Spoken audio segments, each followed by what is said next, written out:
Hello everyone, it's time for another EU news update, and we have quite a bit of stuff to talk about. As always, for any merchandise that I mention in this video, there will be links in the description to either buy or pre-order them. For anything that you get off Amazon, be sure to go to smile.amazon.com to have a portion of what you spend, at no additional cost to you, go towards the Twin Suns Foundation, a charity dedicated to donating Star Wars books to schools and hospitals. Thank you.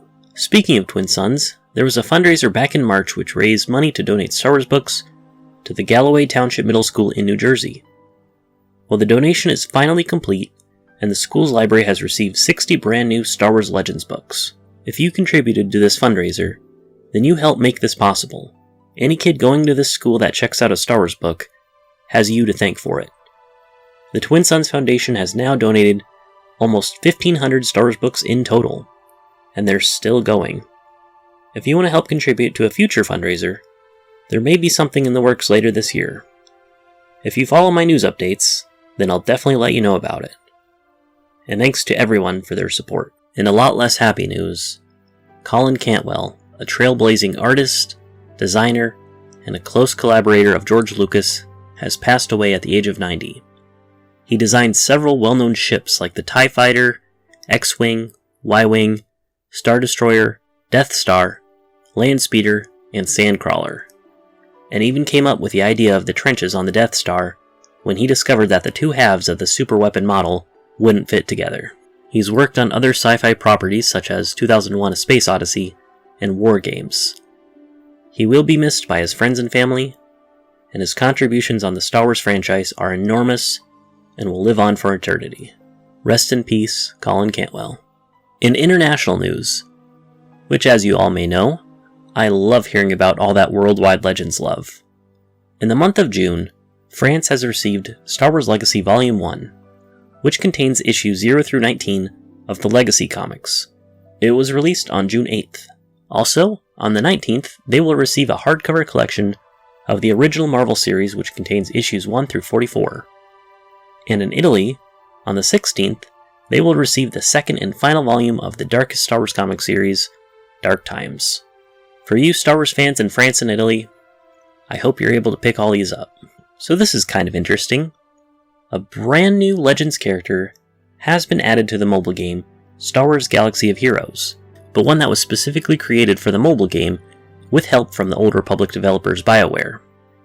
According to Wikipedia, 50RT, pronounced Sortie, was a tactical droid whose origins stretched back to the time of the Old Republic. Bearing a resemblance to the droids of the Gemini class, Sortie eventually found herself as scrap on a battlefield.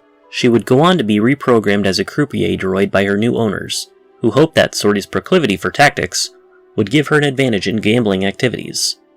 Sortie wielded a blaster pistol, as well as a deck of modified Sabbat cards, which she used to attack her enemies. I wonder if we'll ever see Sortie in the Old Republic MMO one day. So Star Wars Celebration came back after 3 years, and I don't think it had a lot to show for it.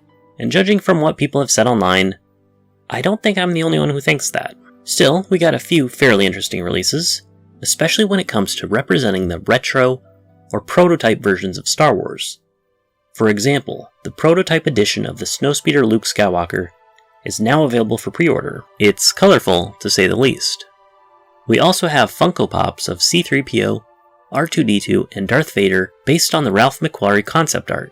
Originally, these figures were supposed to be convention exclusives back in 2020, but for obvious reasons got pushed back.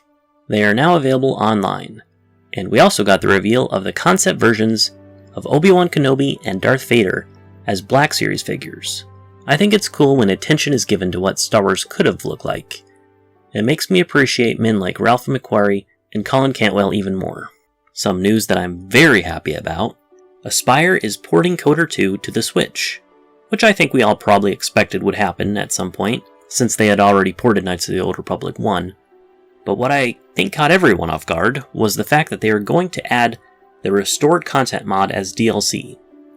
In case you didn't know, KOTOR 2 was rushed to release back in 2004, so a lot of content was cut from the final game.